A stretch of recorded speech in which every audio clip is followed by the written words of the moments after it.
สบายดีพ่อแม่พี่น้อง FC เบิร์ดทุกคนเด้อมาผมมาพอกันอีกแล้วทางสองสาวลาวบ่าวผู้ไทยน้องแม่พี่น้องมื้อนี้ทุกคนนี่ได้กระตา1 อันแล้วก็มีด1 อันกับน้ำตุ๊ก1ทุกคนมื้อนี้หน่อยตื่นเต้นทุกคนมาหาเก็บเห็ดขมทุกคนบ่ฮู้ว่าทางฝั่งไทยเพิ่นสิเอิ้นเห็ดหยังเนาะแต่ว่าหาอยู่ลาวแล้วเพิ่นสิเอิ้นเห็ดขมเดี๋ยวหน่อยเห็นแล้วทุกคนเดี๋ยวหน่อยใช้เบิ่งมื้อนี้มากับน้องแพรวาทุกคนนี่สวัสดีลูกสบายดีเห็นแล้วบ่ลูกอยู่ไสนี่ทุกคนเห็นแล้วนี่ทุกคนเห็นบ่น้องแพรวาเก็บเห็นบ่ทุกคนว่าน้องแพรวาน่ะตื่นเต้นแฮงทุกคนได้เห็ดเข็มเก็บเลยล่ะใส่มีใส่เก็บเลยนี่อันนี้คือเห็ดขมเนาะทุกคนเนาะจะใช้อีกลูกนี่เด้นี่ทุกคนเบิ่งเห็ดขมทุกคนหน่อยคิดว่าเพิ่นสิบ่ออกได้หน่อยเห็นเขาจะเอามาหาหน่อยก็เลยมาลองเก็บเบิ่งทุกคนแต่ว่าออกอีหลีนี่หาเบิ่งดูแพ่ว่าหาก็ได้3 ดอกทุกคนหาก็ได้3 ดอกไปหาอย่าเอามือเขี่ยเด้อลูกเด้อเอาไม้เขี่ยเด้อหาเก็บไม้เขี่ยไปป่าเห็ดขมกับบ่ได้ใกล้เฮือนปานใดดอกคนอยู่ใกล้ๆเฮือนนี่แหละอยู่แคมทางเลยนี่แหละทุกคนไปเดี๋ยวเราไปเลาะหาเบิ่งเอาไม้เขี่ยเด้อลูกเด้อแต่มันอย่ามีงูได้หาเบิ่งนี่เด้ทุกคนอันนี้ก็คือมันอยู่แดดมันก็เลยสิเป็นดอกขาวๆแบบนี้ทุกคนแต่ว่ามันก็เป็นเห็ดขมคือกันนี่เด้นี่เอานี่ทุกคนสะอ่อนเลยทุกคนเห็ดขมดอกแบบนี้นะพอดีแซ่บแบบมันแบบมันบุขมไปได้นะเดี๋ยวลูกหันนี้เอาไหมล่ะเห็นปะเดี๋ยวน้องแพรวามื้อนี้เอาแล้วลูกมื้อนี้พาน้องแพรวามาปกติน้อยบ่ได้ให้เพิ่นมานำดอกทุกคนยันยุงกัดแต่ว่ามื้อนี้เอามานำเป็นหมู่เพราะว่าส่วนตะบิดส่วนเอื่อยของน้อยเนาะแต่ว่าเพิ่นพาไปสอนอยู่โรงเรียนกันเลยเพิ่นพาไปเวียกเนาะไปการนะทุกคนน้อยก็เลยเอาลูกมากับน้องแพรวานี่ดอกนี่หาอีกไปแต่ว่าเอาไม้เขี่ยเด้อนี่สิได้ตีนมาหาเห็ดขมก็สิได้ประมาณนี้แหละทุกคนหักเอาดอกมันก็ได้เดี๋ยวเรามาเลาะหาเบิ่งต่อเนาะทุกคนเนาะอีกแล้วว้าทุกคนเห็ดอีกแล้วนี่เห็ดอีกแล้วว้าทุกคนดอกกำลังจูบเลยนี่อันนี้กะทาดอกใส่นี่ค่ะทุกคนมันอยากขมเนี่ยสำหรับน้อยน้อยบ่หมักปานใดน้อยหมักใส่ประมาณนี้เนาะทุกคนมันสิบ่ขมมันสิเฮ็ดให้กินแซ่บทุกคนหลายบาทเฮ็ดเฮาไปทุกคนเดี๋ยวเฮาไปหลอกหาอีกมื้อนี้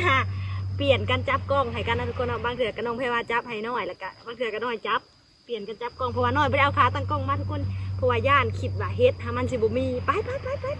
หมดลูกหมดเลยไปใส่น้องแพรวาก็เป็นเก็บเห็ดได้ทุกคนมีผู้สวยแล้วบ้านนี้เอามายิงใส่กล้องมึงด้วยลูกดอกงามบ่นี่โอเคยิงใส่ดิหาอีกความจริงป่ามันกว้างเลยทุกคนอยู่พูนส่วนผู้เนาะแต่ว่าหน่อยหากระเข่ามาทำบิดแล้วกะเห็นกันเลยมาแหวะเนี่ยนี่ก่อนเดี๋ยวหน่อยสิผู้แหละไปเลาะทางนะ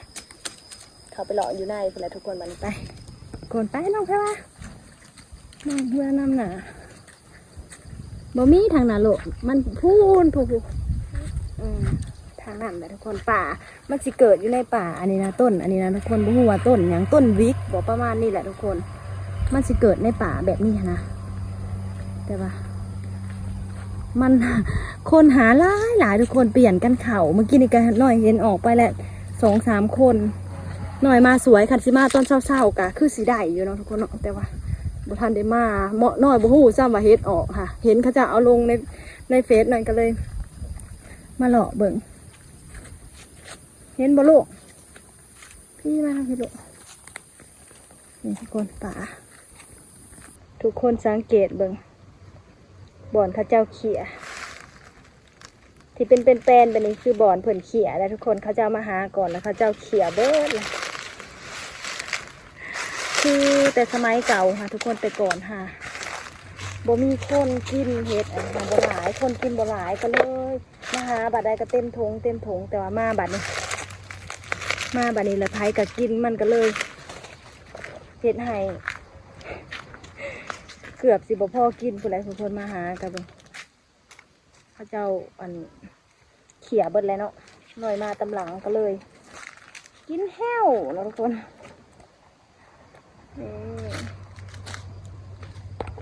ย่างไปย่างมาเผื่อสิได้ดอกหนึ่งทุกคนเอ้